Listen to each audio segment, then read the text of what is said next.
आणि स्वामी समर्थांच्या या असीम अपार अशा कृपेने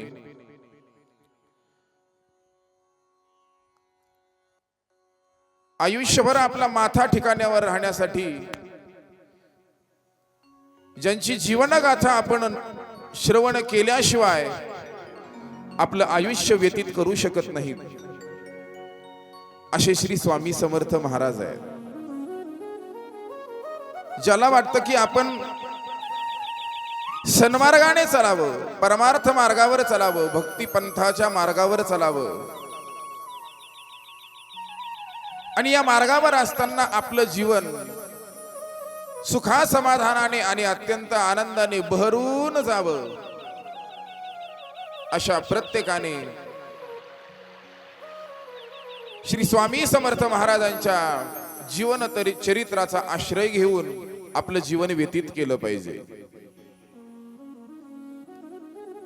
माणसं तर कालही जन्माला येत होती, माणसं तर आजही जन्माला येतात. माणसांची गर्दी कालही होती, माणसांची गर्दी आजही आहे. पण कालच्या माणसांच्या गर्दीत माणसं होती आणि आजच्या माणसांच्या गर्दीत माणसं शोधावी लागतात. ही आजची फार मोठी शोकांतिका आहे.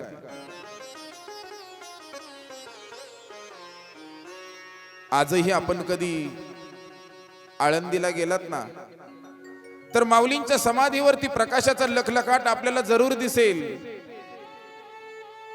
पण खऱ्या अर्थानं ज्ञानाचा प्रचार आणि प्रसार करणारा एकही ज्ञानोबा आज आपल्याला तिथं पाहायला मिळत नाही. ही आजची फार मोठी शोकांतिका आहे.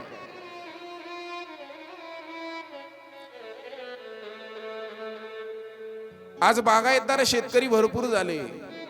ऊस, कापूस आणि विविध फळांच्या बागायती शेती करणारे शेतकरी आहेत. पण माझ्या कांद्यातही, मुळ्यातही आणि भाजीतही माझा विठोबा ओतप्रोत भरलेला आहे, अशी आर्त हाक देणारे एकही सावता महाराजांसारखे संत आपल्याला जगामध्ये पाहायला मिळत नाही. ही याची फार मोठी शोकांतिका आहे. वैदिक सनातनी हिंदू धर्माचं आणि वारकरी संप्रदायाचा प्रचार प्रसार ज्यांनी पंजाब मधील गुमान पर्यंत केला आणि असा पायी प्रवास पंजाब मधील गुमान पर्यंत करणारे एकही नामदेव महाराजांसारखे कीर्तनकार, प्रवचनकार आज आपल्याला समाजामध्ये पाहायला मिळत नाहीत. ही याची फार मोठी शोकांतिका आहे. आपली मुलं ऐन तारुण्यामध्ये व्यसनाचे आणि फॅशनच्या आहारी जाऊन मृत्यूच्या विळख्यामध्ये अडकतायत. पण माझ्या हिंदू धर्माच्या रक्षणासाठी ऐन तारुण्यामध्ये मरणाला निधड्या छातीने सामोरा जाणारा एकही छत्रपती शंभूराजासारखा महापुरुष आपल्याला समाजामध्ये पाहायला मिळत नाही. मायबापांनो, ही आजची फार मोठी शोकांतिका आहे.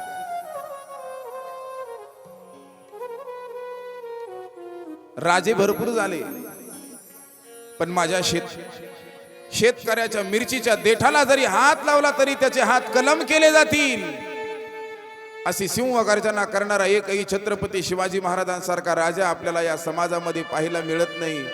याची फार मोठी शोकांतिका आहे. स्वतःला पुण्य व्हावं म्हणून पुण्य संपादन करणारे अनेक माता भगिनी व्रतवैकल्य करताना आपल्याला पाहायला मिळतात. पण समाजाला समाजाचं पुण्य बहाल करणारी एकही पुण्यश्लोक अहिल्यादेवी समाजामध्ये आपल्याला आज पाहायला मिळत नाही. ही फार मोठी शोकांतिका आहे. मुलं व्हावीत असं प्रत्येकाला वाटतं, पण बालपणीच ज्यांनी आपल्या मुलावरती संस्कार घडवले, रामायण आणि महाभारताच्या माध्यमातून संस्कार घडवण्याचं काम केलं, ती राजमाता, राष्ट्रमाता जिजाऊ आज आपल्याला समाजामध्ये पाहायला मिळत नाही. मायबापांनो, ही आजची फार मोठी शोकांतिका आहे. अशी चांगली चांगली व्यक्तिमत्व ज्या वेळेला या समाजामधून निघून जातात ना, त्यावेळेला नेमकं कुणाकडे पाहून आपण आदर्श जीवन जगावं हा प्रश्न शिल्लक राहतो. आणि कुणाकडे पाहून आपण आदर्श जीवन जगावं या प्रश्नाचं उत्तर जर आपल्याला पाहायचं असेल ना, तर त्याकरता आपल्याला श्री समर्थ स्वामी समर्थांचं चरित्र पाहावं लागतं. या चरित्राकडे पाहून जर आपण आपलं जीवन व्यतीत केलं तर नक्कीच आपलं जीवन आदर्श झाल्याशिवाय राहणार नाही. ही स्वामी समर्थांच्या चरित्राची एक अद्भुत अशी गाथा आहे आणि ते आपल्याला श्रवण करायचंय.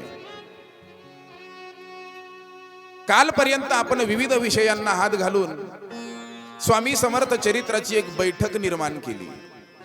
चरित्राला आपण सुरुवात केली नाही, पण ते चरित्र श्रवणाची फलश्रुती काय आहे, काय ऐकावं आपण स्वामी समर्थांचं चरित्र, या गोष्टींचा आढावा आपण काल घेतला. आणि आज आपण स्वामी समर्थ महाराज नेमके कोण आहेत हे सांगत असताना काल मी ओझरतही सांगितलं, पण आज आपल्याला त्यातील काही गोष्टी विस्ताराने पाहायच्या. खरं तर हे समर्थांचं चरित्र अपूर्व आणि अगाध असं रसायन आहे की जे आपण कितीही जरी घोकण्याचा आणि मिळवण्याचा प्रयत्न केला तरी सुद्धा ते कधीही पूर्ण होणं शक्य नाही. पण आपल्याला त्यातीलच काहीसा भाग या कथा निरूपणामध्ये पाहायचा आहे. नेमके स्वामी समर्थ महाराज कोण आहेत हेही आपल्याला कळणं गरजेचं आहे. आपण जी मूर्ती पाहतो, स्वामी समर्थांची मूर्ती पाहतो, पूर्ण उघड्या अवस्थेमध्ये असणारी ती मूर्ती, गुडघ्यापर्यंत हात आहेत, त्याला अजान बाहू असं बोललं जातं. बाहू म्हणजे हात आणि अजान म्हणजे गुडघ्यापर्यंत ज्यांचे हात आहेत त्यांना अजान बाहू बोललं जातं. आणि अशी दोनच व्यक्तिमत्व या जगामध्ये होऊन गेली की ज्यांचे हात गुडघ्यापर्यंत होते. एक मर्यादा पुरुषोत्तम प्रभू रामचंद्र आणि दुसरे ज्यांची आपण कथा श्रवण करण्यासाठी इथं उपस्थित आहोत ते सद्गुरु श्री स्वामी समर्थ महाराज आहेत. बोला श्री स्वामी समर्थ.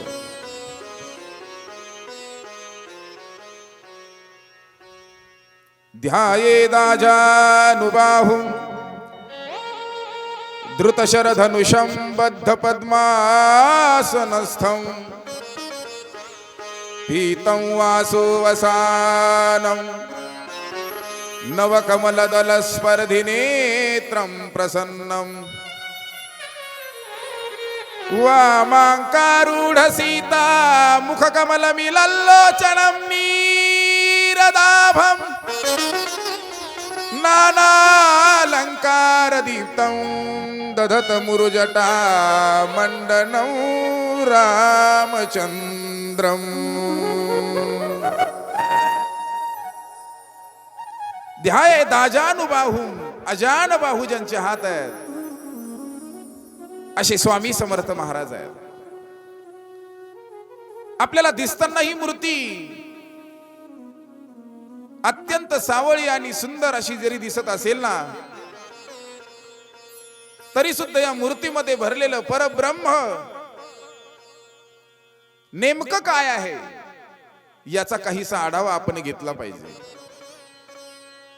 स्वामी समर्थ महाराज म्हणजे साक्षात त्रिमूर्ती, अत्रिनंदन, अनसूया सूत भगवान दत्तात्रयांचे चौथे अवतार आहेत. त्यांना पूर्ण दत्तावतार बोललं जातं. काल या गोष्टीचा मी खुलासा केला, पण ज्या दत्तप्रभूंचे ते अवतार आहेत त्या दत्तप्रभूच्याही जन्मापासून आपल्याला या चरित्राला सुरुवात करावी लागते.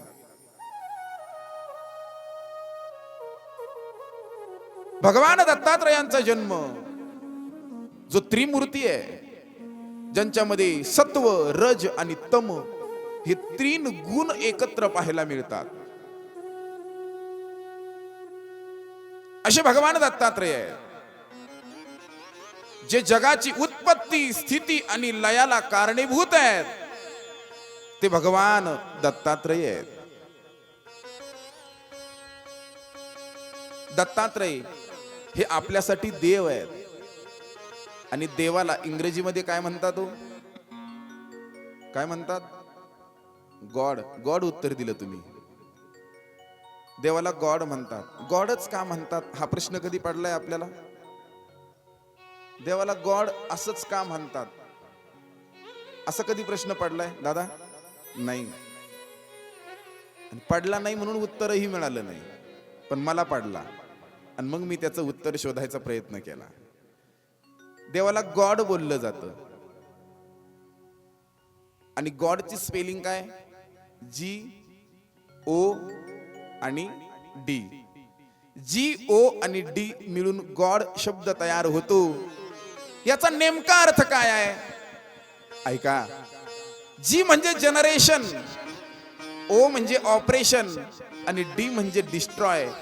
उत्पत्ती स्थिती लय ज्याच्यात सामावलंय त्याला देव असं म्हणतात. बोला श्री स्वामी समर्थ. देव त्याला म्हणतात ज्याच्यामध्ये उत्पत्ती आहे, जो जगाला निर्माणही करतो, जो जगाचं पालन पोषणही करतो आणि या जगाला संपूर्ण गिळंकृतही जो करतो. कालोस्मि लोक क्षयकृत प्रवृद्धो लोकान समाहर तुम्ही प्रवृत्तः ऋते पित्वाम न भविष्यन्ति सर्वे एवा स्थिता प्रत्यनेकेषु योधाः. तोच परमात्मा शेवटी काळाच्या रूपाने आपल्यावर घाला घालतो आणि आपला प्राण हरून नेतो. सारे जहां के मालिक, वाह, सारे जहां के मालिक, तेरा ही आसरा है. सारे जहां के मालिक, सारे जहां के मालिक, तेरा ही आसरा है. सारे जहां मालिक, सारे जहां के मालिक, तेरा ही आसरा है. सारे जहां के मालिक, हो सारे जहां के मालिक, तेरा ही आसरा है. सारे जहां के मालिक, तेरा ही आसरा है. सारे जहां के मालिक, तेरा ही आसरा है. सारे जहां के मालिक, तेरा ही आसरा है. ओ राजी है हम उसी में, राजी है हम उसी से जिसमें तेरी रजा है. सारे जहां के मालिक, तेरा ही आसरा है. सारे जहां के मालिक, तेरा ही आसरा है. सारे जहां के मालिक, जय हो. तेरा ही आसरा है. सारे जहां के मालिक.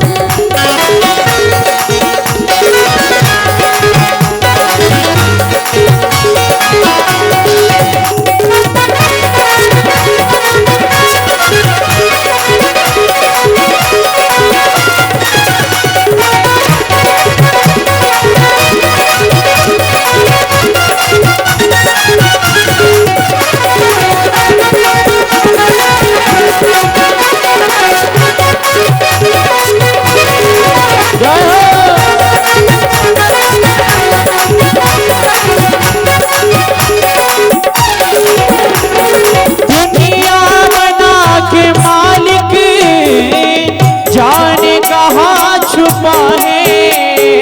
दुनिया बना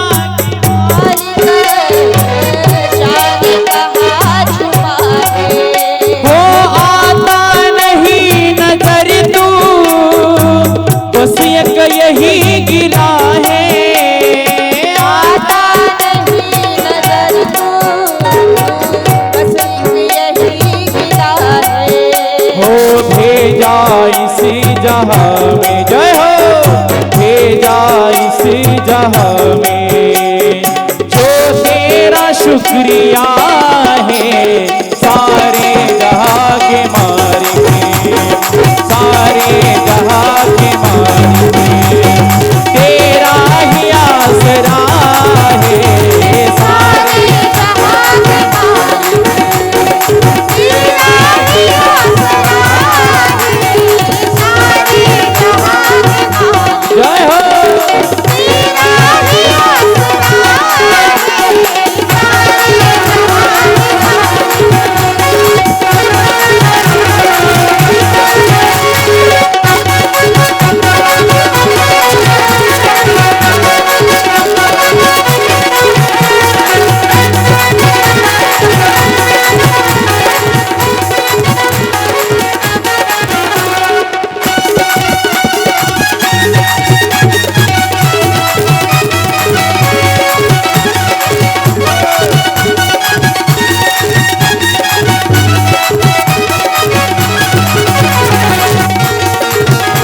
तेरा ही आसरा है सारे जहां के मालिक.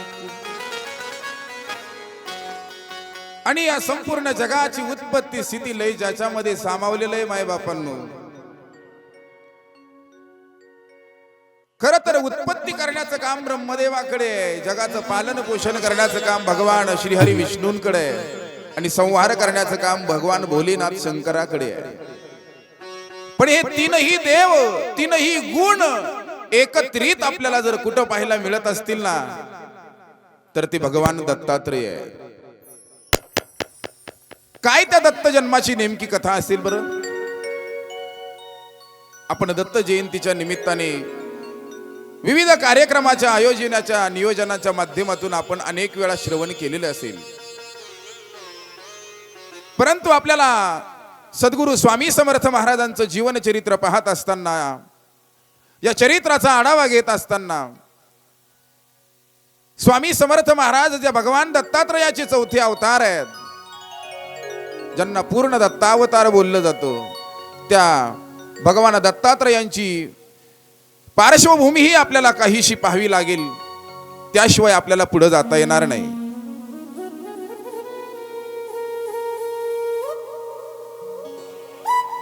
भगवान ब्रह्मदेवाची पत्नी आहे सावित्री,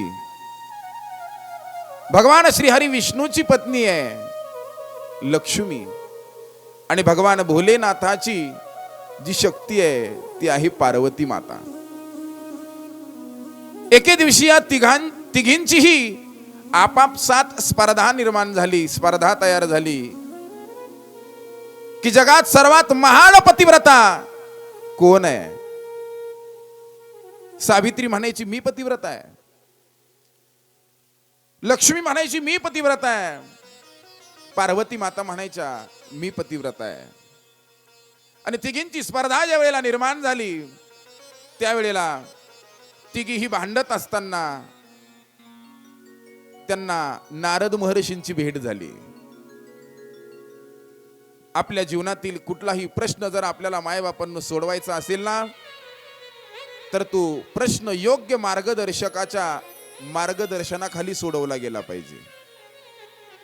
आणि संतांनी इतकं योग्य मार्गदर्शन आपल्याला या जगामध्ये नाही कोणी करू शकत. संतांची व्याख्या सांगू. संत त्यांना मानतात, संतांकडे जे रडत येतात, संतांच्या सहवासाने ते आयुष्यभर हसत आणि सुखासमाधानाने जीवन जगतात, हा संत सहवासाचा सर्वात मोठा चांगला परिणाम आहे. पण त्याकरता त्या संतांचा सहवास आयुष्यामध्ये एकदा तरी मिळवावा लागतो.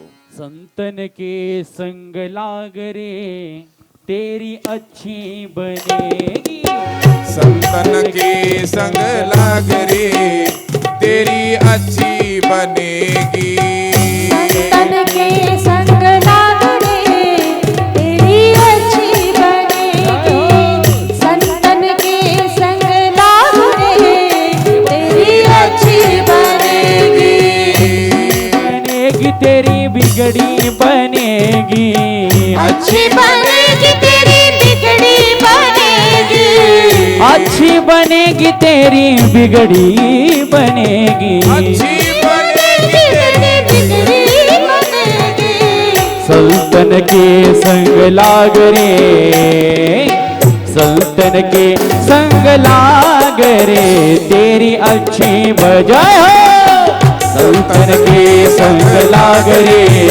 तेरी अच्छी बनेगी, संतन के संग लाग रे तेरी अच्छी बनेगी, संतन के संग लाग रे तेरी अच्छी बनेगी.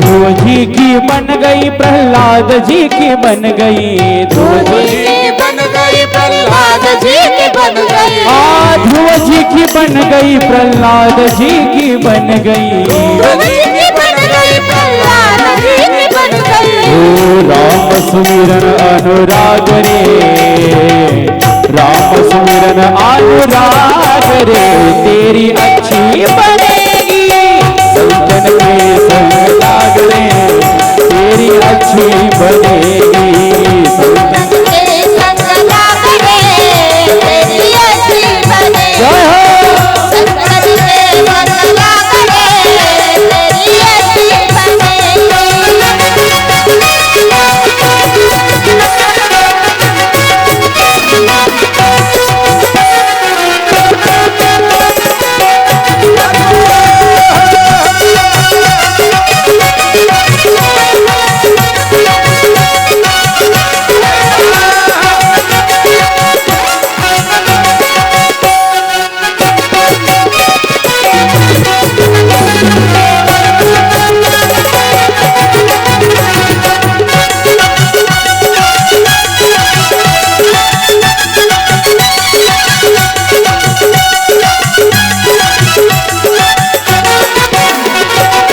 कागा से तो है हम सब नावे कागा हो कागा से तो है हम सब नावे हो पाग सके तो मन पागरे पाग सके तो मन पागरे तेरी अच्छी बनेगी संतर के संग लागे तेरी अच्छी बनेगी तेरी बिगड़ी बनेगी अच्छी बनेगी तेरी बिगड़ी बनेगी संतर के संग लागे तेरी अच्छी बनेगी संतर के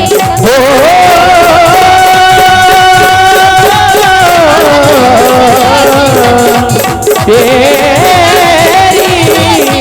अच्छी बने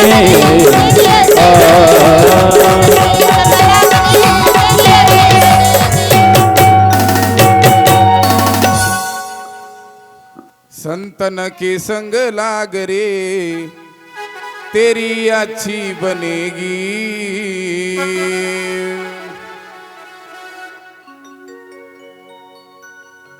ज्ञानेश्वर महाराज सुद्धा हरिपाठात म्हणतात ना, संतांची संगती मनोमार्ग गती अकळावा श्रीपती येणे पंथे आईसे कैसे याने भेटती ते साधू. संतांची भेट ज्या वेळेला माणसांच्या जीवनामध्ये होते ना, त्या संतांच्या परीस स्पर्शाने या रंजलेल्या गंजलेल्या जीवाचं सोनं झाल्याशिवाय राहत नाही. या संत जीवनाचा फार मोठा परिणाम आहे. जे का रंजले गांजले त्यासी म्हणे जो आपुले, तोची साधू बोळ खावा देव तेथेची जाणावा. आणि एकदा का आपण त्यांच्याजवळ गेलो, खरे संत कोण आहेत, खऱ्या संतांची व्याख्या सांगत असताना सुभाषितकारांनी गोड वर्णन केलंय. अयम निज परोवेती गणना लघुचेतसाम उदार चरितानाम तू वसुधैव कुटुंबकम. खरे संत कोण आहे, आपल्या जवळ येणारा कोणत्या जातीचा आहे, कोणत्या धर्माचा आहे, कोणत्या पंथाचा आहे ते कसलाही विचार नाही करत. न पाहे याती कुळाचा विचार भक्त करुणा करत ज्ञानाबाई नाही विचार करत. ते हा माझा आहे, हा परका आहे, हा भाव आपल्या जवळ आहे, संतांजवळ नाही. दया करणे जे दया करणे जे पुत्रासी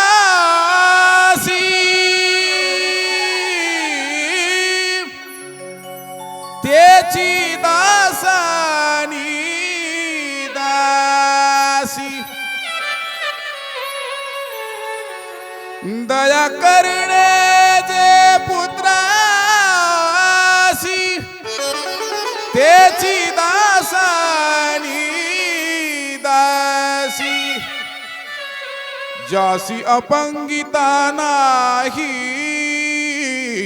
जासी अपंगिता नाही त्यासी धरी जो हृदयी जे कारंजले गांजले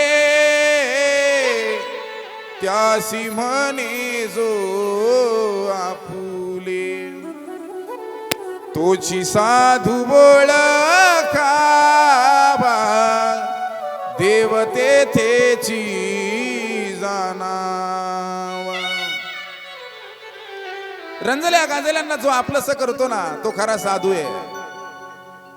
स्वामींच्या चरित्रामध्ये जर आपण पाहिलं तर सुरुवातीच्या काळामध्ये स्वामींचा वेश आणि स्वामींकडे पाहून हा कोणीतरी वेडा मनुष्य आहे की काय अशी लोकांनी त्यांची निर्वत्सना केली.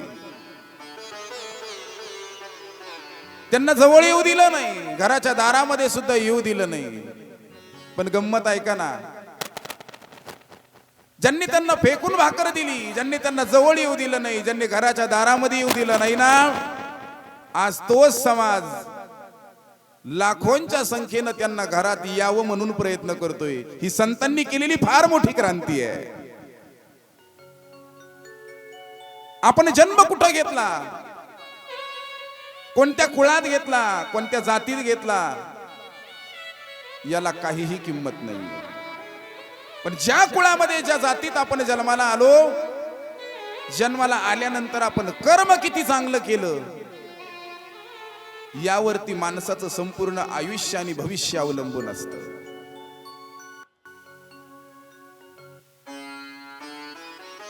आणि संतांजवळ आपण गेलो की आपल्या जीवनातील कुठल्याही प्रकारचे प्रश्न शिल्लक राहत नाहीत.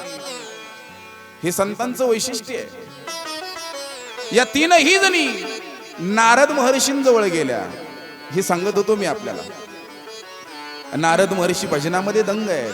नारायण नारायण श्रीमन्नारायण नारायण नारायण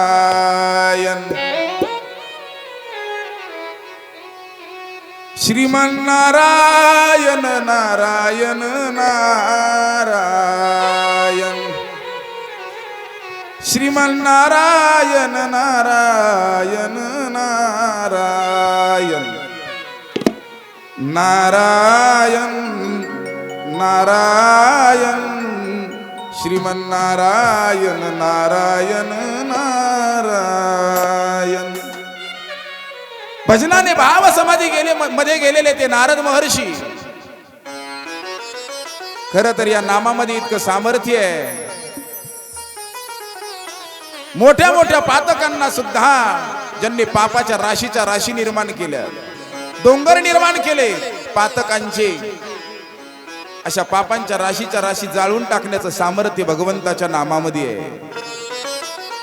नाम तुझे रे नाम तुझे रे नाम तुझे रे नारायणा.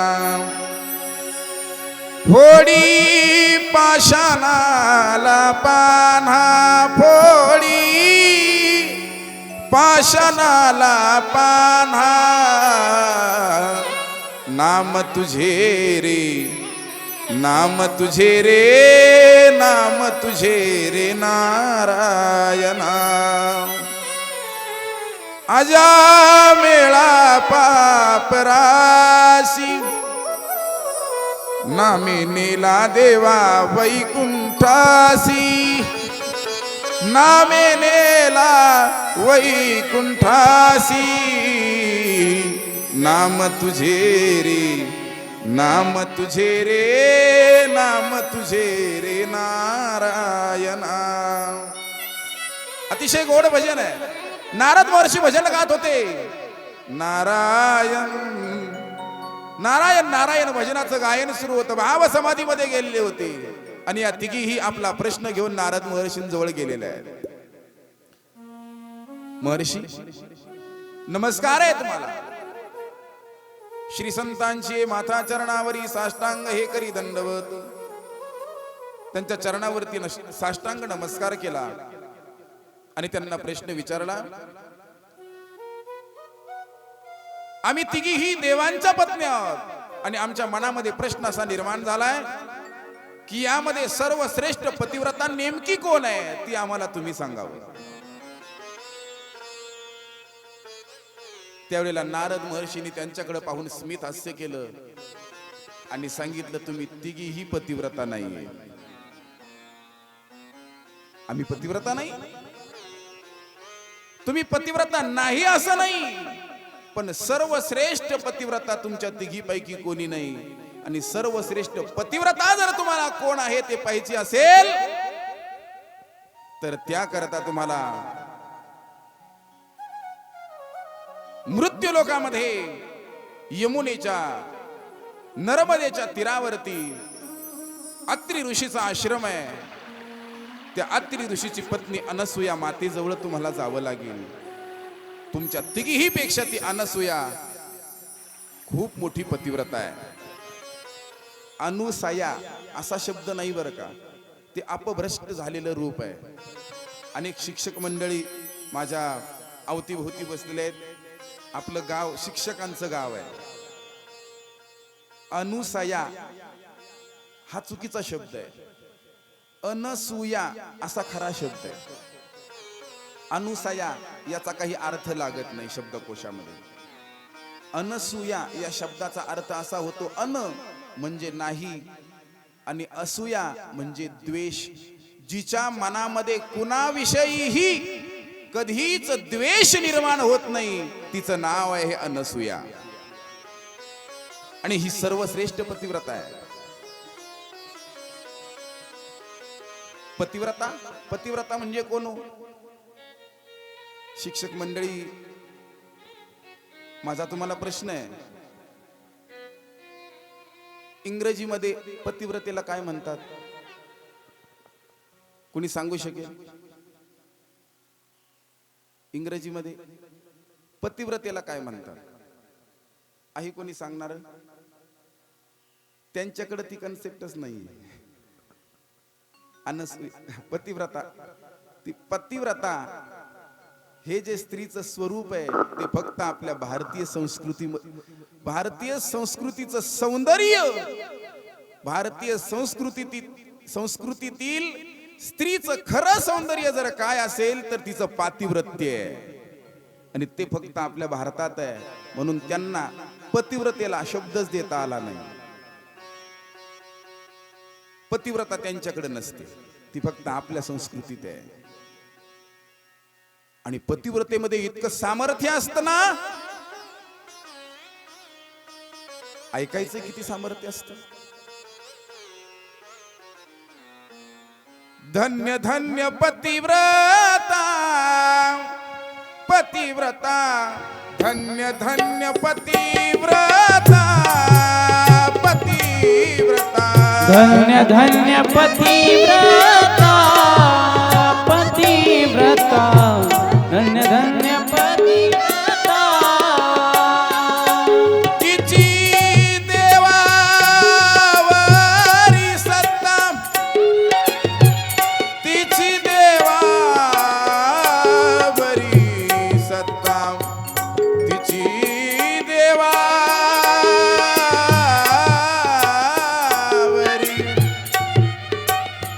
ओ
तिची देवावरी सत्ता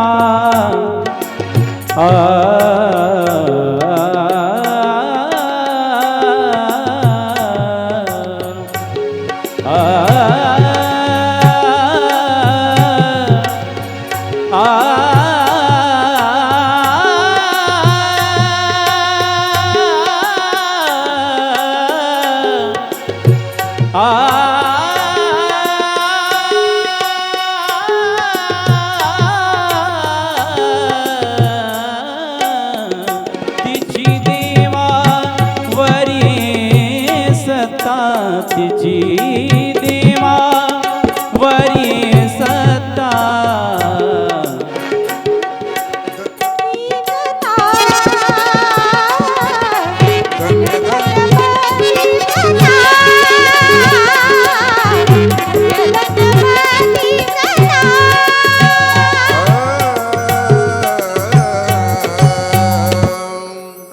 देवावर जिची सत्ता असते मायबापांनो, अशी पतिव्रता अनसूया माता यांची परीक्षा घेण्यासाठी या तिघीही जणांनी आपल्या आपल्या मालकाला म्हणजे ब्रह्म विष्णू आणि महेशाला अनसूया मातेच्या दरबारी पाठवलं, दारामध्ये पाठवलं आणि तिचं सत्व हरण करायला सांगितलं.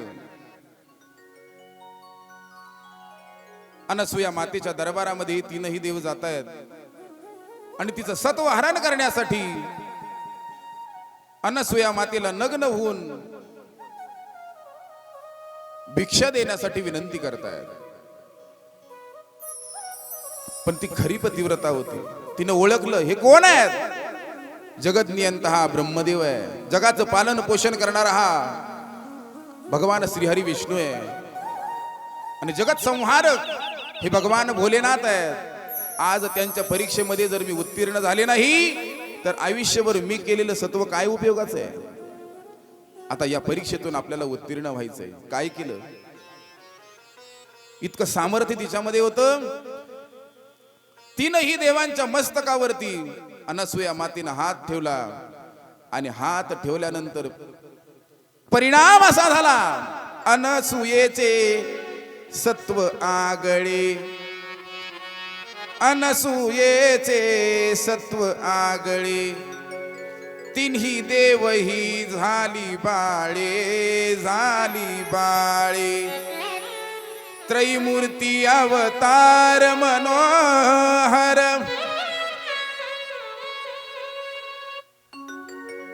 दत्त दिगंबर दैवत माझे, दत्त दिगंबर दैवत माझे, हृदयी माझ्या नित्य विराजे, दत्त दिगंबर दैवत माझे, दत्त दिगंबर दैवत माझे, हृदयी माझ्या नित्य विराजे, हृदयी माझ्या नित्य विराजे, दत्त दिगंबर दैवत माझे, दत्त दिगंबर दैवत माझे, दत्त दिगंबर दैवत माझे. अवधूत चिंतन श्री गुरुदेव दत्त. भगवान दत्तात्रयांचा जन्म अशा पद्धतीने झाला. त्याच भगवान दत्तात्रयांचा पुढील अवतार म्हणजे श्रीपाद श्रीवल्लभ आहे.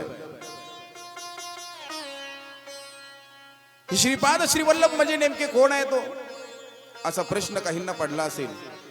गुरुचरित्रामध्ये गोड कथा आलेली आहे. कृतयुगामध्ये भगवान श्री हरी विष्णूची पूजा ही सर्वश्रेष्ठ पूजा मानली जात होती. त्रेतायुगामध्ये प्रभू रामचंद्रांची पूजा ही सर्वश्रेष्ठ पूजा मानली जात होती. द्वापार युगामध्ये भगवान श्रीकृष्ण परमात्म्याची पूजा ही सर्वश्रेष्ठ पूजा मानली जात होती. आणि या कलियुगामध्ये सर्वश्रेष्ठ पूजेचे मानकरी जर कोण असतील तर ते भगवान दत्तात्रय श्रीपाद श्रीवल्लभ श्री स्वामी समर्थ महाराज आहे.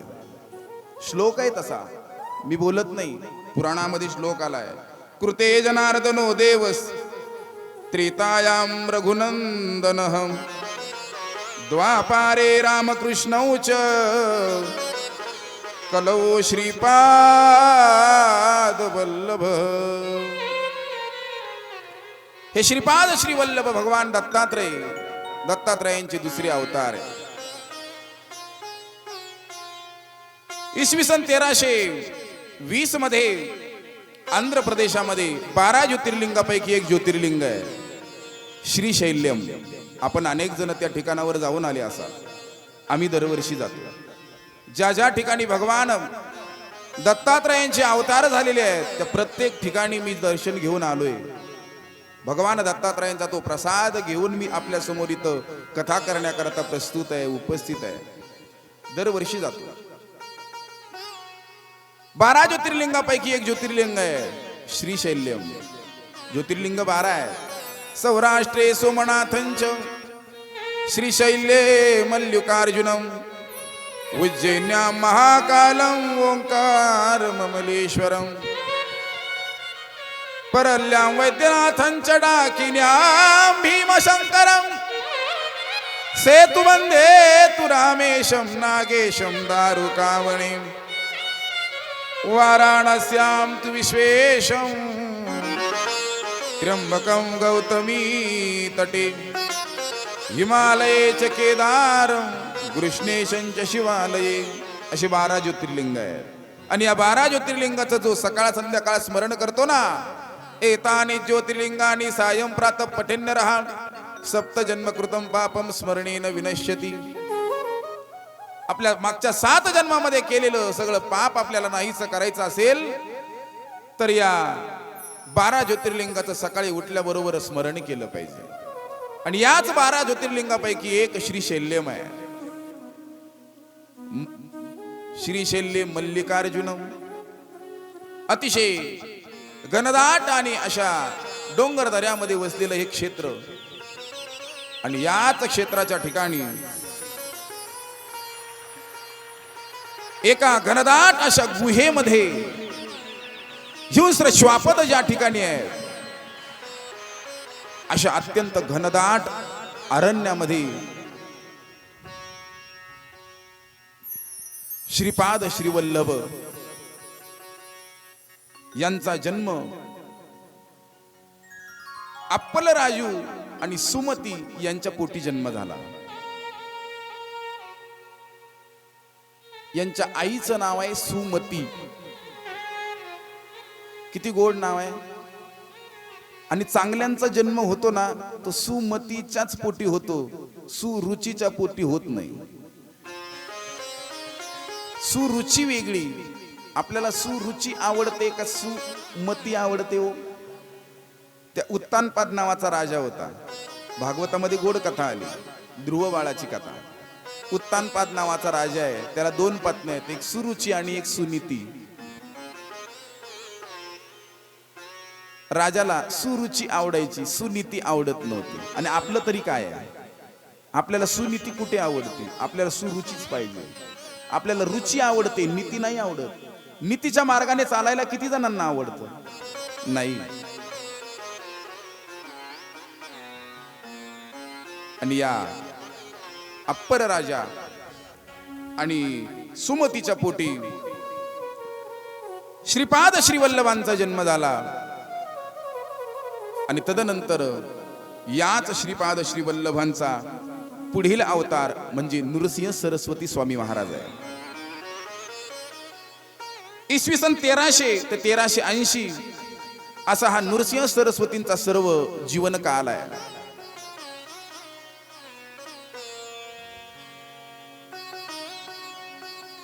या नृसिंह सरस्वतींची जी माता आहे त्या मातेचं नाव आहे अंबा माता.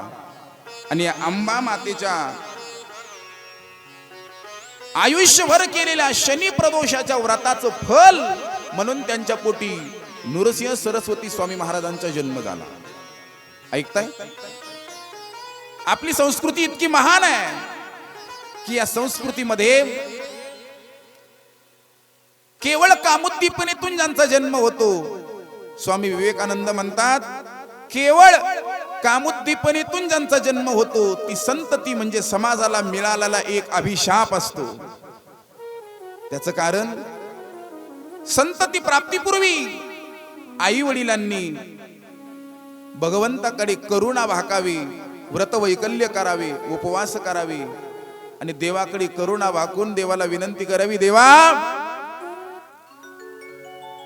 कुळी कन्या पुत्र होती जे सात्विक, तयाचा हरिक वाटे देवा देवा.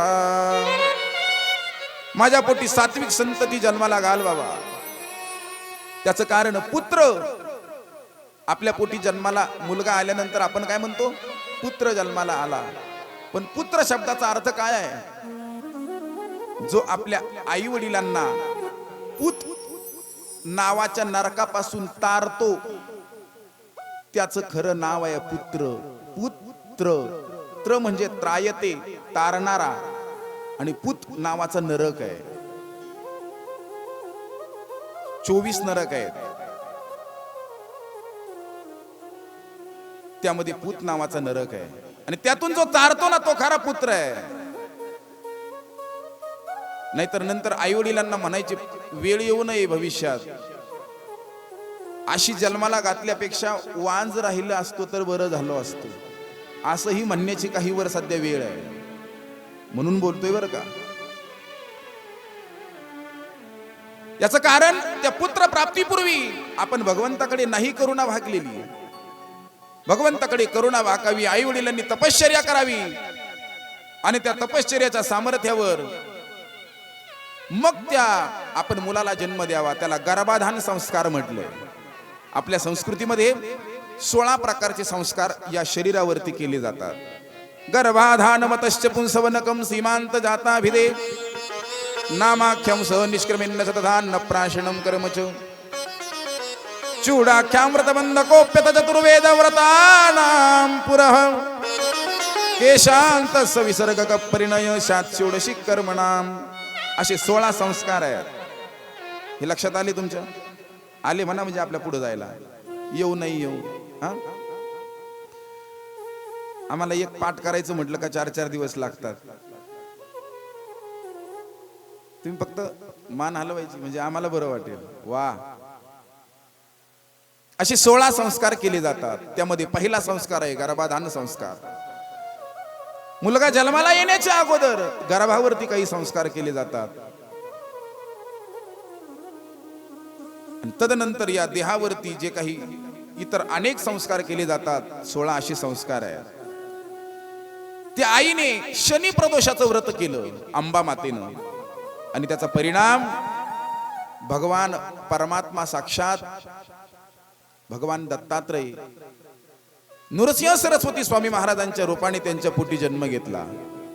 देव ज्यांच्या पोटी जन्माला आला त्या आईची कुस किती पवित्र असेल, काय ती माता धन्य असेल. म्हणून तुकोबरायांनी सुद्धा चांगल्या पुत्राला जन्म घालणाऱ्या पुत्राला अगोदर धन्यवाद नाही दिले, त्याच्या माता पित्याला दिले. आपुलिया हिता जो असे जागता धन्य माता पिता तयाचिया. माता पित्याला धन्यवाद दिले. माता पिता खरोखर धन्यवाद मिळवण्याच्या योग्यतेचे असले पाहिजे. देवाला अवतार घेता यावा इतकी कुस त्या मातेनं पवित्र ठेवली पाहिजे. कारण देव कुठे जन्माला येतो, संत कुठे जन्माला येतात. पवित्रते कुळ पावन तो देश जेथे हरीचे दास जन्म घेती. पवित्रते कुळ पावन तो देश जेथे हरीचे दास जन्म घेती. ते कुळही पवित्र आहे, ते माता पिता पवित्र आहे, तो देशही पवित्र आहे. ज्या देशामध्ये ज्या कुळामध्ये आणि ज्या माता पित्यांच्या पोटी भगवत भक्त जन्माला येतात. आणि नृसिंह सरस्वती स्वामी महाराज ते अंबा मातेच्या पोटी जन्माला आले. जन्माला आले ना त्यावेळेला रडले नाहीत आपल्यासारखे, हसत जन्माला येणार पहिलं व्यक्तिमत्व या जगामध्ये होऊन गेलं ते म्हणजे भगवान दत्तात्रयांचे तिसरे अवतार श्री नृसिंह सरस्वती स्वामी महाराज. बोला नृसिंह सरस्वती स्वामी महाराज की जय. हसत जन्माला आले, हसत होते आणि त्यांची जीभ हलत होती जन्माला आले त्यावेळेला.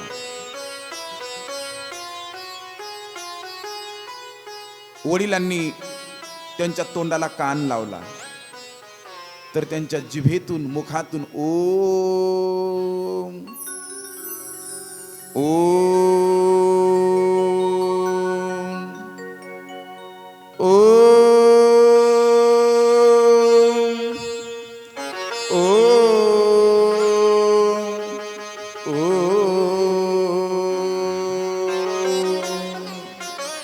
ओमचा उच्चार सुरू होता. देवाचं नाम घेतच हा जन्माला आला. आणि हा नर जगाच्या दुःखाचं हरण करणार आहे म्हणून एका ज्योतिषाने त्या नराचं नाव नरहरी असं ठेवलं. काय नरहरी म्हणजे काय? जन्माला आलेला तो नर जड जीवांचा उद्धार करणार आहे, त्यांच्या दुःखाचं हरण करणार आहे म्हणून नाव ठेवलं नरहरी. नाव पण काहीतरी चांगले ठेवले पाहिजेत बरं का, नाहीतर बऱ्याच वेळा असं होतं नावाचा आणि त्या व्यक्तीचा सुतनाम काही संबंध नसतो. काहींचं नाव असतं गंगाधर, आंघोळ नाही महिनाभर, असे काही गंगाधर असतात. काहींचं नाव असतं प्रकाश, पण दिवसा बॅटरी लावून पाहावा लागतो प्रकाश कुठे हरवलाय. नावाचा आणि त्या माणसाचा काही संबंधच नसतो. आमचे गुरुजी गमतीने एक उदाहरण सांगायचे. एकाचं नाव ठेवलं ठणठणपाल. काय ठेवलं? हसू आलं ना तुम्हाला? तो लय वैतागला. ठणठणपाल ज्याचं नाव ठेवलं, लहानपणी त्याला काही वाटलं नाही. शाळेत जायचा, शाळेत मुलं त्याला चिडवायचे, ए ठणठणपाल इकडे ये, ठणठणपाल असं कर, असं म्हणून त्याला चिडवायचे. वैतागला तो, रडतच घरी आला. आई वडिलांवरती रागावला. आई बाबा अहो तुम्हाला काही कळतं की नाही? असं कुठं नाव असतं का? कुठल्याही शब्दकोशात जे नाव नाही ते तुम्ही माझं नाव ठेवलं, असं कुठं नाव असतं? त्या आईनं सांगितलं, बाळा आम्हाला जे योग्य वाटलं ते आम्ही ठेवलं, पण आता नाव बदलण्याचा सुद्धा कायदा आलाय.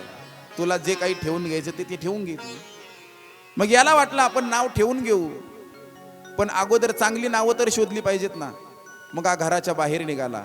तर घराच्या बाहेर निघाल्यानंतर एका गल्लीमध्ये, एका आळीमध्ये एक बाई शेणाच्या गोवऱ्या थापत होती. तिला पाहिलं आणि यानं विचारलं, मावशी नाव काय तुमचं? तिनं सांगितलं, माझं नाव लक्ष्मी आहे. आणि करते काय? शेणाच्या गोवऱ्या थापते. तो थोडा हसला, पुढे गेला. एका मंदिराच्या पायऱ्यावरती बसून एक जण भीक मागत होता. त्याला विचारलं, बाबा काय तुमचं नाव, काय तुमचं? त्यानं सांगितलं, माझं नाव आहे धनपाल. आणि करतोय काय? भीक मागतोय. त्याला अजून थोडं हसू आलं. तो अजून पुढे गेला. गावाच्या बाहेर गेल्यानंतर एका व्यक्तीची मयत चालली होती. काय चालली होती? मयत चालली होती. त्यानं पाहिलं, मैतीमध्ये सामील झाला आणि गर्दीमध्ये एकाला विचारतोय, का हो कोणाची मयत चालली? लोक म्हणतात, अरे कळत नाही का तुला? गावचे मोठे शेठ आहेत, त्यांची अंत्ययात्रा चालू आहे. काय नाव आहे त्यांचं? लोकांनी सांगितलं, त्यांचं नाव होतं अमरनाथ. काय नाव? नाव अमरनाथ आहे, मेलय. त्याला अजून थोडं हसू आलं आणि ते डोक्याला हात लावून म्हणतंय, लक्ष्मी तो उपल्याची ने. मारवाडी म्हणे बर का. ते म्हणते, लक्ष्मी तो उपल्याची ने, भीक मांगे धनपाल. लक्ष्मी तो उपल्याची ने, भीक मांगे धनपाल. अमरनाथ तो मर गया, सबसे अच्छा ठणठणपाल. बरं आहे आपलं ठणठणपाल ठेवले तेच बरं झालं. नावाचा आणि बऱ्याच वेळा त्या व्यक्तीचा काही संबंध नसतो, पण इथं नाव ठेवलंय नरहरी, आणि तेच नरहरी तपश्चर्याच्या सामर्थ्यावर भविष्यामध्ये नृसिंह सरस्वती स्वामी महाराज झाले. हा त्यांच्या कर्माचा प्रताप आहे. बोला नृसिंह सरस्वती स्वामी महाराज की जय. आणि याच नृसिंह सरस्वती स्वामी महाराज ज्यांनी आपलं अवतार कार्य ज्या ठिकाणी संपवलं त्या कर्दळी वनात नृसिंह सरस्वती गुप्त झाले.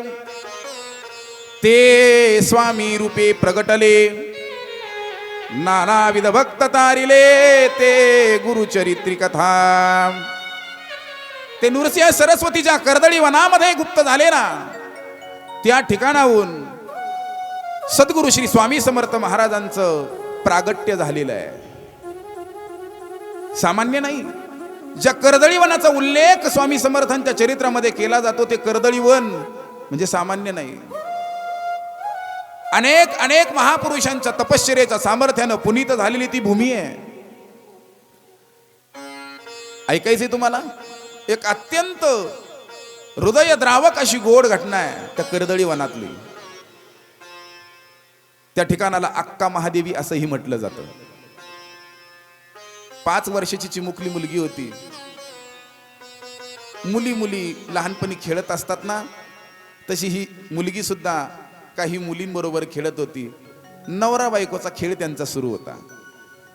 मग ही मुलगी म्हणायची हा माझा नवरा आहे, ती मुलगी म्हणायची हा माझा नवरा आहे. आणि हिला काही सांगताच येईना. एका मुलीला ती बापाकडे आली आणि सांगितलं, आई बाबा माझा मालक कोण आहे हो, माझा पती कोण आहे. आता काय सांगावं हो त्या बापानं. पण तिनं बापाने काहीच जर नाही सांगितलं तर कदाचित मुलगी रागावेल रुसेल, म्हणून बापाने सांगितलं बाई तुझा पती भगवान शंकर आहे, तुझं लग्न भगवान शंकरासोबत झालेलं आहे असं सांगितलं. आणि तिच्या मनावरती तेच बिंबलं. 18 वर्ष पूर्ण झाली, 20 वर्षाची झाली, तिचा विवाह करायचा ठरवलं. पण तिनं बापाला सांगितलं बाबा अहो असं काय करताय तुम्ही, आपल्या संस्कृतीत पुनर्विवाह नाही केला जात. माझं लग्न तुम्ही एकदाच लावून दिलंय ना शंकरासोबत, आता तेच माझे पती आहेत. आणि रात्रंदिवस त्रिकाल संध्या म्हणून ती सकाळीही भगवान शंकराची पूजा करायची, दुपारीही करायची, सायंकाळीही करायची, आणि रात्रंदिवस शंकराच्या नामामध्ये मग्न असायची. नमः शिवाय ओम नमः शिवाय, हर हर भोले नमः शिवाय. नमः शिवाय नमः शिवाय, हर हर भोले नमः शिवाय. नमः शिवाय ओम नमः शिवाय, हर हर भोले नमः शिवाय. नमः शिवाय नमः शिवाय, हर हर भोले नमः शिवाय. नमः शिवाय ओम नमः शिवाय, हर हर भोले नमः शिवाय. नमः शिवाय नमः शिवाय, हर हर भोले नमः शिवाय.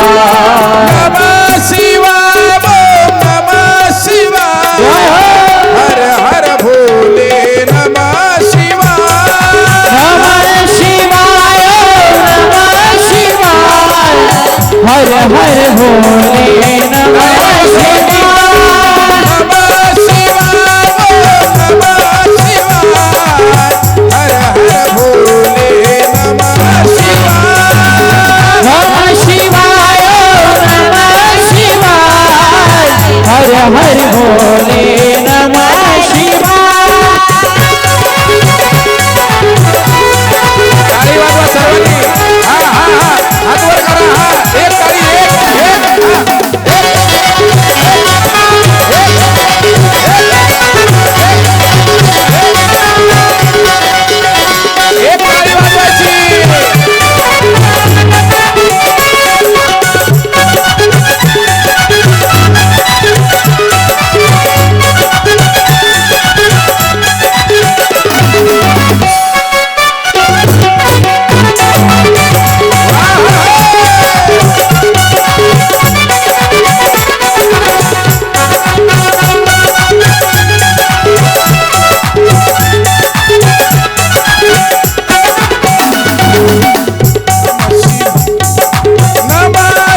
भगवान शंकराचं भजन करायची ती मुलगी.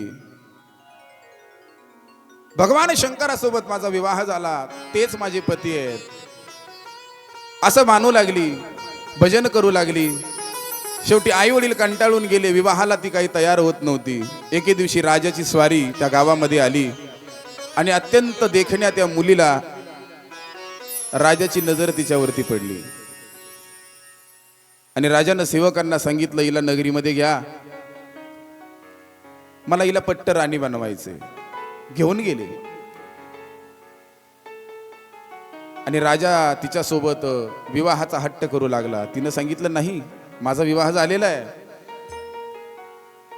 तुम्ही माझ्यावरती असं अतिक्रमण करू शकत नाही. असं अनेक वेळा सांगूनही राजा ऐकत नाही. राजालाही वाटलं, अरे कदाचित एकांतात आपल्याला असं बोलत असेल, आपण जरा हिला राजसभेमध्येच विचारू. राजसभा भरवली. सर्व नोकर चाकर सर्व सरदार मंडळी त्या दरबारामध्ये भरलेली आहेत आणि त्यांच्या सर्वांच्या समोर विचारलं, करणार ना लग्न? त्यावेळेला तिनं सांगितलं, सर्व नगरवासियांना, सर्व सरदारांना सांगितलं, बाबांनो, माझं लग्न लहानपणीच भगवान शंकरासोबत झालेलं आहे, तेच माझे पती आहेत आणि पती म्हणून मी त्यांना वरलंय. आता मी पुन्हा दुसऱ्याचा संग मला आवडणार नाही.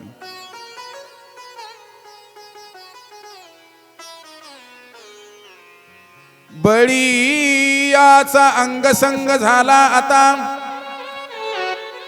नाही भय चिंता तुका म्हणे. बळीयाचा अंगसंग झाला आता. बलवान असणारा तो परमात्मा, त्याच्यासोबत माझा विवाह झालाय, आता नाही मी कुणासोबत पुन्हा विवाह करणार.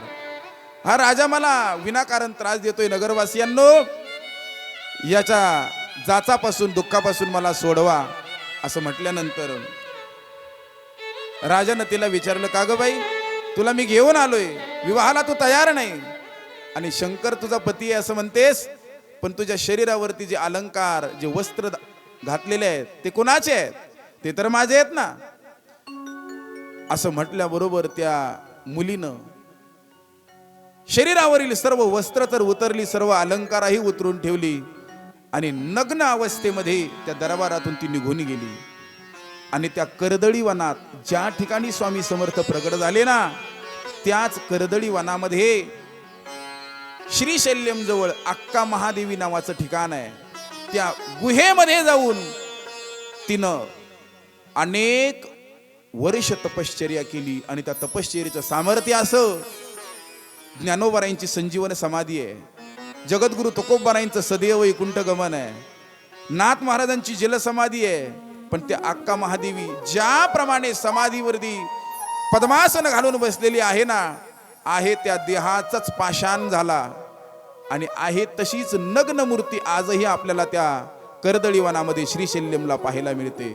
युट्यूबला आपण सर्च करा, अक्का महादेवी म्हणून. गोड असं ठिकाण आहे. साक्षात भगवान शंकर प्रसन्न होऊन तिला वरदान दिलं. का सांगितलंय मी?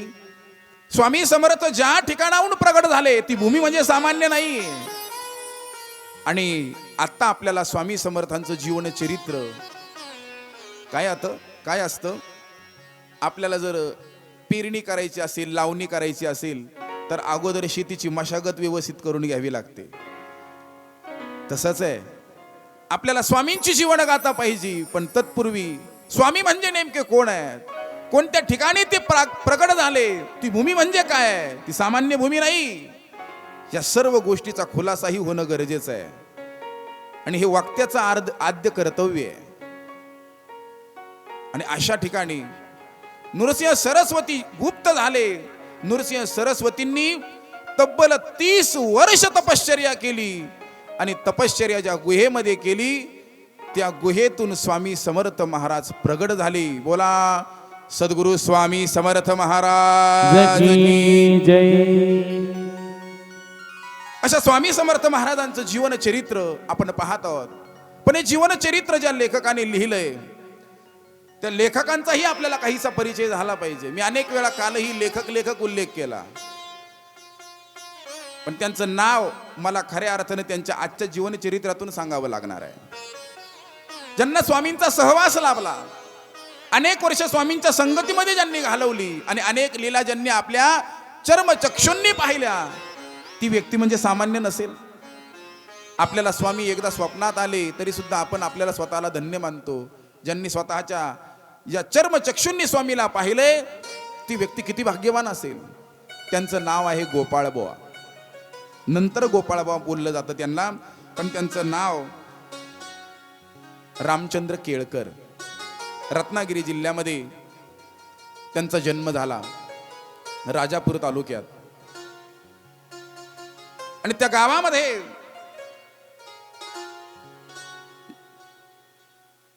इंग्रजांची राजवट त्या काळामध्ये 1857चा काळ. भारत देशावर परकीयांचं आक्रमण होतं, परकीयांची सत्ता होती. आणि अशा त्या काळामध्ये त्या व्यक्तीचं तत्कालीन तिसरी शिक्षण झालं. स्वामी समर्थांचं चरित्र ज्यांनी लिहिलंय त्यांचं चरित्र सांगतोय तुम्हाला मी, ऐका. तिसरी शिक्षण झालं 1857 साली. आणि पूर्वीच्या काळामध्ये कमीत कमी शिक्षणामध्ये लगेच नोकरी लागायची, शाळेत जाऊस तरच उशीर. तिसरी शिक्षणामध्ये त्यांना स्टेशन मास्टरची नोकरी लागली. आता शिकलेले ठिकाणी सापडतील, नोकऱ्याच राहिल्या नाही. आताची गंमत वेगळी आहे. तिसरी शिक्षण झालं आणि स्टेशन मास्टरची नोकरी लागली. रत्नागिरीवरून यवतमाळला गेले नोकरीसाठी. नोकरी करू लागले, पण शरीरावरती श्वेतकुष्ठ निर्माण झालं, कुष्ठरोग. काय करावं, अनेक उपचार केले, पण काही करून फरक पडला नाही. आणि थोडे शिकलेले असल्यामुळे नास्तिक होते, वैद्यकीय उपचारांना जास्त महत्व देणारे होते, श्रद्धावान, भावनिक नव्हते. याचा अर्थ नास्तिक होते. ऐकताय ना? माणसं थोडी शिकली की नास्तिक बनत जातात. नेमकी शिकलीत का आडाणी येत हेच कळत नाही.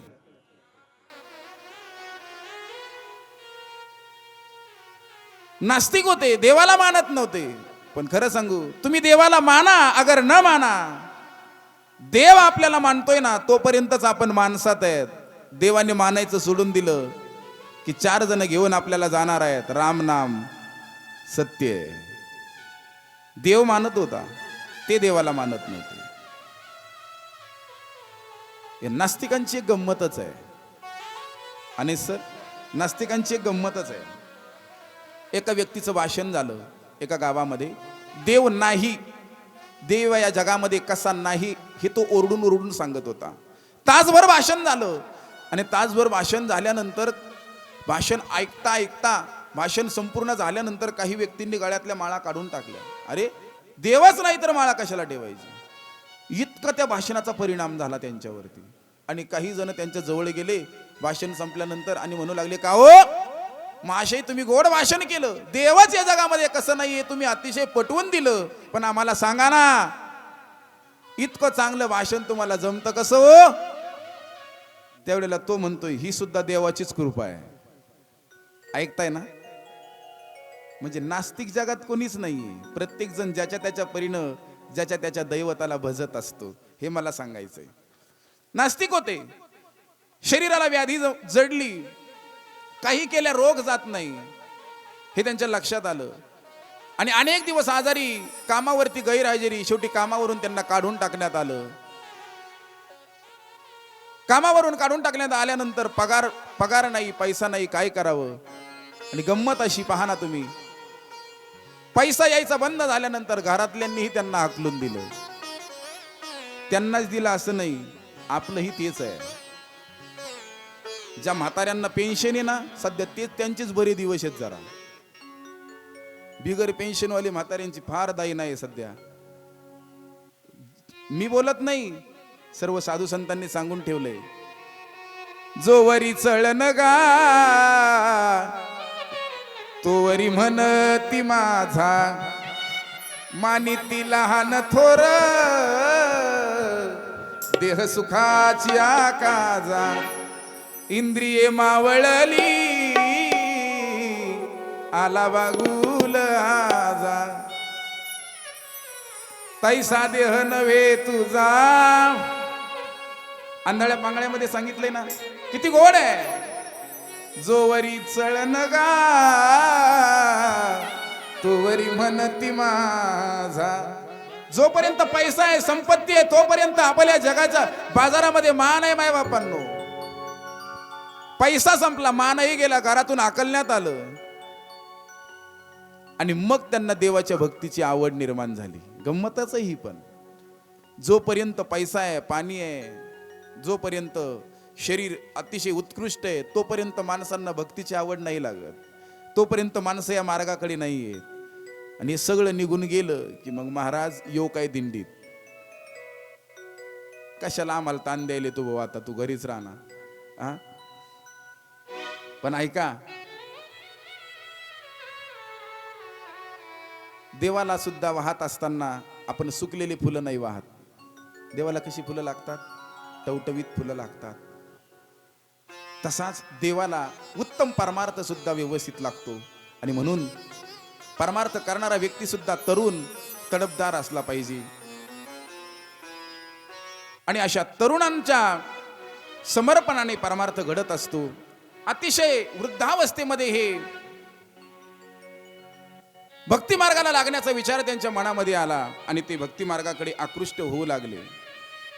शरीराची व्याधी काही केल्या जात नव्हती. या देवाला जा त्या देवाला जा अनेक देव पाहिले आणि शेवटी त्यांनी आर्त हाक मारली जो कोणी माझा हा रोग नाहीसा करेल ना आयुष्यभर मी त्याची चाकरी करेल आयुष्यात दुसरं काही करणारच नाही.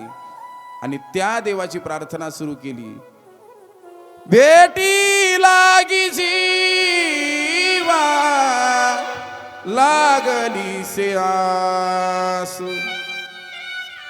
पाहे रात्रंदिवस वाट तुझी भेटी लागी जीवा लागली से आस. पौर्णिमेचा चंद्रमा चकोरा जीवन तैसे माझे मन वाट पाहे भेटी लागी जीवा लागली से आस. अशी आर्त हाक मारली. या कलियुगामध्ये जगत नियंता परमात्मा जर कोण असेल ना तर त्याने माझ्या शरीराची ही व्याधी नाहीशी करावी आयुष्यभर त्याची भक्ती करेल आणि मला आज स्वप्नामध्ये दृष्टांत द्यावा. अशी आर्त करून येणं हाक ज्यावेळेस त्यांनी मारली त्याच रात्री त्यांच्या स्वप्नामध्ये स्वामी समर्थ महाराज आले आणि त्यांनी त्यांच्या स्वप्नामध्ये पोटावरून हात फिरवला आणि सकाळी उठून पाहतायत तर शरीराला वर्षानुवर्ष जडलेली व्याधी क्षणार्धात नाहीशी झाली. हा स्वामी समर्थ महाराजांचा फार मोठा प्रताप आहे. बोला श्री स्वामी समर्थ महाराज की जय. आणि अशा पद्धतीने या लेखकाने स्वामी समर्थ महाराजांची ही जीवन गाथा हा चमत्कार त्यांनी लक्षात घेतला. गाणगापूरला गेले. गाणगापूरवरून अक्कलकोटला आले आणि अक्कलकोट मध्ये आल्यानंतर संपूर्ण जीवन स्वामी सेवेला समर्पित केलं आणि त्या दिवसापासून केवळ आणि केवळ फक्त स्वामी आणि स्वामींचंच भजन करू लागले. तेच भजन आपल्यालाही करायचंय आणि आपल्या आधिव्याधी आपली संकट आपली दुःख जी काय असतील ती अत्यंत तल्लीन होऊन भजनामध्ये नाचून स्वामींना सांगायची. स्वामी त्या दुःखातून आपल्या संकटाचं हरण केल्याशिवाय राहणार नाही. ही स्वामी समर्थ चरित्राची मोठी ग्वाही आहे. सर्वांनी अत्यंत प्रेमाने हाताने टाळी वाजून स्वामी समर्थांचं भजन करायचंय. श्री स्वामी समर्थ जय जय स्वामी समर्थ. श्री स्वामी समर्थ जय जय स्वामी समर्थ. महाराज श्री स्वामी समर्थ जय स्वामी समर्थ श्री स्वामी समर्थ जय जय स्वामी समर्थ श्री स्वामी समर्थ जय जय स्वामी समर्थ श्री स्वामी समर्थ जय जय स्वामी समर्थ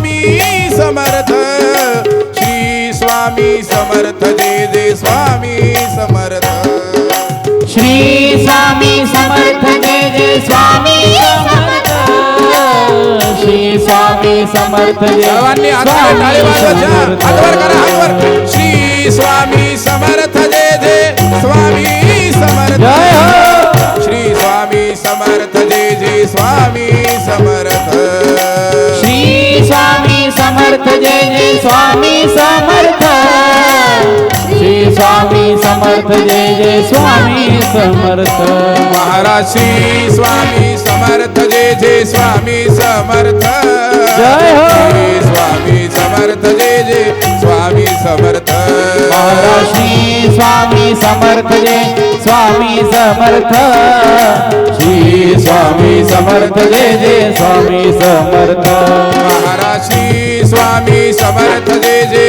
स्वामी समर्थ श्री स्वामी समर्थ जय जय स्वामी समर्थ महाराज श्री स्वामी समर्थ जय जय स्वामी समर्थ श्री स्वामी समर्थ जय जय स्वामी समर्थ महाराज श्री स्वामी समर्थ जय हो समर्थ श्री स्वामी समर्थ जय जय स्वामी समर्थ श्री स्वामी समर्थ जय जय स्वामी समर्थ श्री स्वामी समर्थ जय जय स्वामी समर्थ महाराज श्री स्वामी समर्थ जय जय स्वामी समर्थ श्री स्वामी समर्थ जय जय स्वामी समर्थ श्री स्वामी समर्थ जय जय स्वामी समर्थ श्री स्वामी समर्थ जय जय स्वामी समर्थ श्री स्वामी समर्थ जय जय स्वामी समर्थ श्री स्वामी समर्थ जय जय स्वामी समर्थ श्री स्वामी समर्थ जय जय स्वामी समर्थ श्री स्वामी समर्थ जय जय स्वामी समर्थ सद्गुरु स्वामी समर्थ महाराज जय जय भाग्यवान आहोत आपण की आज आपल्याला स्वामी समर्थांच्या या दरबारामध्ये स्वामींचं भजन आणि चरित्र श्रवणाची सुवर्ण संधी चालून आलेली आहे. स्वामींचं चरित्र अपूर्व आणि अगाध जरी असलं तरी सुद्धा स्वामी समर्थ महाराजांनी खऱ्या अर्थानं प्रगट होण्यासाठी याच भूमीचा निवाडा का केला, या भूमीला का निवडला असेल बरं? स्वामी समर्थांची अनेक मंदिर आहेत, आम्ही नेहमी स्वामी कथा करतो, पण खरं सांगू इथं आल्यानंतर जी दिव्य अनुभूती आली ना ती इतर कुठं मिळत नाही. हे या भूमीचं फार मोठं वैशिष्ट्य आहे, फार मोठं वैशिष्ट्य आहे मायबापांना. मग स्वामी इथंच का आले? काही कारण ठरलं असेल. स्वामींना इथं काय यावंसं वाटलं असेल, काय कारण असेल बरं नेमकं? इतक्या वर्ष तर नाही कधी यावंसं वाटलं, आताच काय यावंसं वाटलं? या 2025 मध्येच आता येणाऱ्या प्रगट दिनाला 31 तारखेलाच नेमकं काय यावंसं वाटलं असेल? आपण सर्वजण असताना आपल्या उपस्थितीतच काय यावंसं वाटलं असेल? आणि ही कथा त्या प्रगट दिनाच्या अगोदर स्वामींना का करून घ्यावीशी वाटली असेल, असे अनेक प्रश्न माझ्या मनामध्ये आहे. आणि त्या प्रश्नाची उत्तरही आपल्याला द्यायची. आणि या पुण्यभूमीचं वर्णनही, ही पुण्यभूमी म्हणजे सामान्य नाही, सामान्य नाही ही भूमी. ज्या ठिकाणी स्वामींना सहवास आपल्याला लाभलेला आहे, स्वामींना ज्या ठिकाणी प्रगट व्हावंसं वाटतं, ती भूमी सामान्य असेल नाही. साक्षात खरं तर आपण भाग्यवान आहोत. पराशर ऋषींच्या पदस्पर्शाने तपश्चर्याच्या सामर्थ्याने पुनीत झालेली ही भूमी आहे. पारनेर तालुक्यातलं आपलं हे गाव आहे. हे पारनेर तालुका मोठा भाग्यवान आहे. पराशर ऋषींची ही तपश्चर्याची भूमी आहे. आणि पराशर ऋषी नेमके कोण आहेत? अहो, ज्यांनी एका वेदाचे 4 वेद केले, 18 पुराणांची रचना केली, आणि ज्यांच्या इतका विशाल बुद्धीचा व्यक्ती या जगामध्ये कधी झाला नाही ना, ते साक्षात अचतुर्वदनो ब्रह्मा द्विबाहुर परोहरिः अभाललोचन शंभुर भगवान बादरायणः, असे व्यास महर्षींचे वडील म्हणजे पराशर ऋषी आहे. व्यास म्हणजे सामान्य नाही. अचतुर्वदनो ब्रह्मा, 4 मुख नाहीत पण ब्रह्मदेव आहेत. द्विबाहुर परोहरिः, 4 हात नाहीत, 2च हात आहेत पण विष्णू आहेत. अभाललोचन शंभुर, बाळावरती कपाळावरती 3रा नेत्र नाहीत तरीही भगवान शंकर आहेत. असे व्यास महर्षी ज्यांचं वर्णन केलेलं आहे पुराणामध्ये. अचतुर्वदनो ब्रह्मा द्विबाहुर परोहरिः अभाललोचन शंभुर भगवान बादरायणः. बादरायण म्हणजे व्यास महर्षी, आणि त्या व्यासांचे वडील म्हणजे पराशर ऋषी आहेत. आणि त्या पराशर ऋषींच्या तालुक्यातील हे गाव आहे. पराशर ऋषींच्या पदस्पर्शाने पुनीत झालेली ही भूमी आहे. ही भूमी म्हणजे सामान्य नाहीये. भूमीचे मार्दव सांगे कोंभाची लवलव, ज्ञानेश्वर महाराजांनी वर्णन केले ना. ही भूमी सामान्य नाही. आणि अशा भूमीत आपण जन्माला आलो. आपण काही कमी भाग्यवान नाही. पण बऱ्याच वेळा असं असतं, का निदैवाच्या परिवरी लोह्या रुतली आहाती सहस्रवरी, असंही होतं बऱ्याच वेळेला. पराशर ऋषींची भूमी, पराशर ऋषींच्या पोटी व्यास महर्षींचा जन्म झाला. आणि ज्या व्यासांनी 18 पुराणांची रचना केली. नमोस्तुते व्यास विशाल बुद्धे फुल्लारविंदायत पत्र नेत्र येन त्वया भारत तैल पूर्ण प्रज्वालितो ज्ञानमय प्रदीप. असे व्यास महर्षी आहेत. आणि व्यास महर्षींचे पूज्य पिता श्री पराशर ऋषी आहेत. खरं सांगू, याच भूमीमध्ये खरं तर ही भूमी इतकी पवित्र आहे. निळोबरायांचा जन्म एका ठिकाणी झाला, शिरूर तालुक्यात, पण त्यांना साधना करण्यासाठी आणि समाधी घेण्यासाठी त्यांनी पराशर ऋषीची भूमी पारनेर तालुका निवडला. हे पारनेरकरांचं खूप मोठं भाग्य आहे. जन्म एका ठिकाणी आहे पण ही भूमी इतकी पवित्र आहे. या ठिकाणी साधू संतांना यावंसं वाटतं. त्यांच्या वास्तव्याने पुनीत झालेली ही भूमी आहे. आणि आपणही भाग्यवान कमी नाही की आज साक्षात अक्कलकोटच्या स्वामी समर्थ महाराजांना आपल्या भूमीत यावंसं वाटतंय. हे काय एकटे अनिल भाऊंमुळे स्वामी इथं येत आहेत असं नाही. आपल्या सर्वांचं भाग्य उदयाला आलं आणि स्वामी समर्थ महाराज इथं येत आहेत. एकाच्या कैवाडे उगवी बहुतांचे कोडे, एकाचं निमित्त करून अर्जुनाचे निव्याजे गीता प्रकाशोनी श्रीराजे संसारा एवढे थोर ओझे फेडिले जगाचे. आणि आपल्या संसाराचं ओझं नाहीसं करण्यासाठी, आपलं दुःख हरण करण्यासाठी, खर तर सर्व स्वामी भक्तांच्या संकटाचं निवारण करण्यासाठी आज या ठिकाणी आपण ही कथा श्रवण करण्यासाठी उपस्थित आहोत. स्वामींचं आगमन परवा दिवशी आपल्या या ठिकाणी होणार आहे. आपण भाग्यवान आहोत. म्हणून ज्या ज्या भाविकांनी, अनिल भाऊ, ज्या ज्या भाविकांनी या ठिकाणी या स्वामी समर्थांच्या कार्यामध्ये आपला खारीचा वाटा दिला असेल ना, माई बापांनो, माझ्या या स्वामी भक्तांचा सुद्धा त्या दानशूर दात्यांच्या चरणावरती साष्टांग नमस्कार आहे. कोणी फ्रीज दिला असेल, कोणी त्या ठिकाणी एसी दिली असेल, कोणी कूलर दिला असेल, कोणी ताट दिला असेल प्रसादासाठी.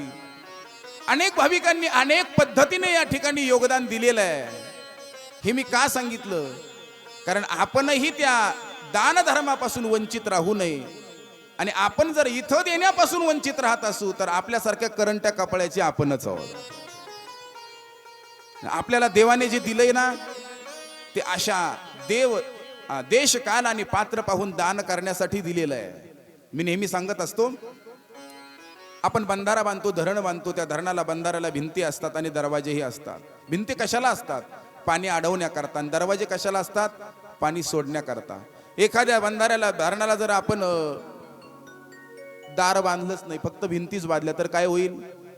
त्या खाली राहणाऱ्या माणसांचा प्राण जाण्याची शक्यता असते. तसंच आहे, आपल्या धनाला जर दानरूपी दरवाजा नसेल तर ते धन आपल्याला एकतर कोर्टाकडे नाही तर दवाखान्याकडे घेऊन जातं. तिकडे जाऊ नये असं वाटत असेल तर त्या अशा ठिकाणी दान केलं पाहिजे. म्हणून ही आपल्याला फार मोठी संधी चालून आलेली आहे, फार मोठी संधी आहे.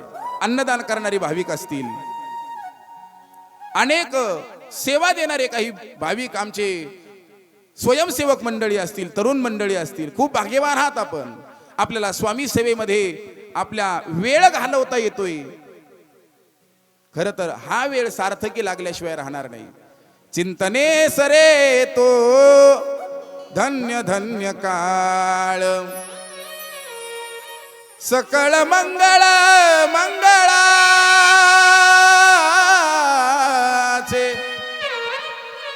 चिंतने सरे तो धन्य धन्य काळ. आणि असं चिंतनामध्ये आपल्याला काळ व्यतीत करता येतोय. खर तर स्वामी समर्थ महाराजांनी त्यांच्या जीवनामध्ये सर्वांमध्ये आपल्यामध्ये परिवर्तन आणावं, आपल्या जीवनातलं सुखदुःख वाटून घ्यावं, आपलं दुःख हलकं करण्याचं काम करावं आणि आपल्या कुठल्याही संकटामध्ये धावून यावं. म्हणून खर तर स्वामी समर्थ महाराज आता आपल्या जवळ आलेले आहेत. पण आपण आपल्या हातामध्ये एकच आहे, आपण पूर्ण श्रद्धेनं, पूर्ण विश्वासाने आणि पूर्ण तन मन धनाने स्वामी सेवेला समर्पित झालं पाहिजे, तरच स्वामी आपलं दुःख हरण करतील. निशंक होई रे मना, निर्भय होई रे मना. आणि मग प्रचंड स्वामी बळ पाठीशी नित्य राहे रे मना. स्वामी आपल्या पाठीशी आहेत, भिवू नको, मी तुझ्या पाठीशी आहे. पण त्यासाठी आपल्याला पूर्ण श्रद्धेनं विश्वासानं त्यांना समर्पण झालं पाहिजे. आणि ते समर्पण कसं व्हावं याच्याकरता अतिशय गोड असं गीत या ठिकाणी शेवट आमच्या पूजाताई या ठिकाणी गातील. अतिशय मधुर असं नियोजन. खरं तर सर्व तरुण मंडळांच्या माध्यमातून आमचे सन्मित्र स्वामी भक्त अनिल भाऊ आवारी, खरं तर मी त्यांना खूप खूप धन्यवाद देईल. अनिल भाऊ, तुमच्या सर्व स्वामी भक्तांच्या माध्यमातून आज या जड जीवांचा उद्धार करण्यासाठी साक्षात स्वामी इथं येत आहेत. ही तुम्ही सर्व स्वामी भक्तांना मोठी पर्वणी उपलब्ध करून दिली, त्याबद्दल तुम्हाला कोटी कोटी धन्यवाद या व्यासपीठावरून मी देतो. इथं स्वामी का आले याचाही खुलासा मी करणार आहे, परंतु आपण तो भाग उद्याच्या कथेमध्ये पाहूयात. आता शेवट एक गोड असं भजन होईल. त्या भजनामध्ये सर्वांनी तल्लीन होऊन टाळी वाजून सुंदर असं नृत्य करायचे, नाचायचे. पण मी कालही आपल्याला सांगितलं की आपण पाहिजे त्याप्रमाणे भजनामध्ये दंग होऊन नाचत नाही. काल सांगितलं की मी ज्यांना संसारात नाचायचं नाही त्यांना इथं नाचावं लागणार आहे. नाहीतर माणस आता इथंच जर आपण बोलू नये व्यासपीठावरून, गौतमी आणली असती तर ज्यांचं कधी ज्यांच्या कमराला पट्टा आहे, मानेला पट्टा आहे, असे सुद्धा उभा राहून नाचले असते. मला असं वाटतंय बरं का. आणि आता आपल्याला इथं स्वामींच्या भजनामध्ये नाचायला काय जातंय हो? म्हणून सर्वांनी पाऊल धरायचंय आणि हाताने टाळी वाजून अतिशय छान पद्धतीने तालात सर्वांनी स्वामींचं भजन करून स्वामींच्या तालामध्ये नाचायचं आहे. त्याकरता सर्वांनी उभं राहा.